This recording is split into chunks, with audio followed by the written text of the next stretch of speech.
दोस्तों, हम सब ये जानते हैं कि हिंदू धर्म में गाय को माता माना जाता है और ऐसा कहा जाता है कि उनमें 33 कोटि देवताओं का वास है। इतना ही नहीं, गाय का गोबर यज्ञ में और औषधि के रूप में इस्तेमाल होता है। इसका दूध हमें पोषण देता है। हमने यह भी देखा होगा कि घर में पहली रोटी गाय के लिए बनाई जाती है, लेकिन फिर भी हमें गाय कूड़े कचड़े में से ही या रास्ते पर से ही जूठा खाती दिख जाती है। आखिर ऐसा क्यों? तो इस वीडियो में हम आपको इस बात का कारण बताएंगे, तो इस वीडियो से आप आगे तक जुड़े रहें। दोस्तों, हमारे धर्म शास्त्रों में पार्वती माता द्वारा गाय को दिए गए श्राप के बारे में उल्लेख मिलता है। तो कथा के अनुसार तीज का दिन था और माता पार्वती ने तीज का व्रत रखा था, लेकिन जब पार्वती माता के व्रत खोलने का समय हुआ तब भगवान शिव को उनके साथ थोड़ी हंसी ठिठोली करने का मन हुआ और माता पार्वती को चिढ़ाने के लिए कहीं छिप गए। तब माता पार्वती के व्रत खोलने का समय था, इसलिए वह भगवान शिव को ढूंढ रही थी। उन्होंने शिव जी को हर दिशा में हर जगह ढूंढा, गुफा, जंगल, पहाड़, लेकिन माता पार्वती को शिव जी कहीं नहीं मिले।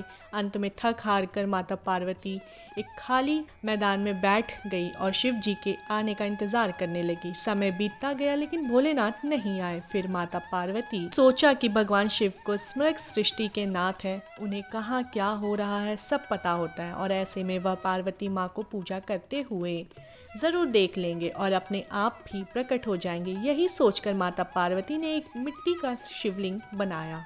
जैसे ही पार्वती माता ने सोचा था, वैसे ही भगवान शिव यह सब कुछ अदृश्य होकर देख रहे थे और मन ही मन मुस्कुरा रहे थे। जैसे ही माता पार्वती की पूजा संपन्न हुई, शिव जी वहां प्रकट हुए और माता पार्वती को चिढ़ाते हुए बोले, देवी, आपने तो अकेले ही पूजा ही कर ली, आप मेरी प्रतीक्षा भी नहीं की, ऐसा क्यों? तब पार्वती जी ने कहा, प्रभु, मैं तो आपका बहुत इंतज़ार किया, लेकिन सूर्यास्त हो चुका था और रात होने वाली थी, इसलिए मैंने शिवलिंग बनाकर आपकी पूजा कर ली और अपना व्रत संपूर्ण किया। यह बात सुनकर शिव जी ने फिर ठिठोली करते हुए कहा, मैं तुम्हारी बात पर कैसे विश्वास कर लूं? क्या इस बात का कोई साक्ष्य है? तब माता पार्वती ने थोड़ी दूर एक गाय को खड़े हुए देखा।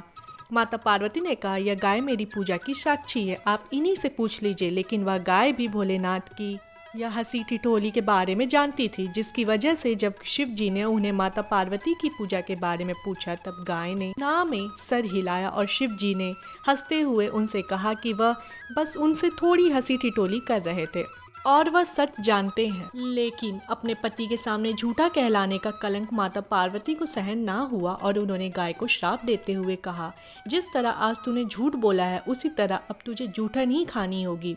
भले ना तुझे अच्छे से अच्छा भोजन क्यों ना मिले, तू जूठन के पीछे भागेगी। यह सुनकर गौ माता बहुत ही दुखी हुई और तब शिव जी ने माता पार्वती को बताया कि उस गाय ने मेरे कहने पर ही झूठ बोला था और उसका इसमें कोई दोष नहीं है। यह बात सुनकर माता पार्वती को अपने श्राप पर बहुत दुख हुआ और उन्होंने गौ माता को यह आशीर्वाद दिया कि वह दिव्य जन्मा है और उनके सभी गुण जैसे हैं वैसे ही रहेंगे।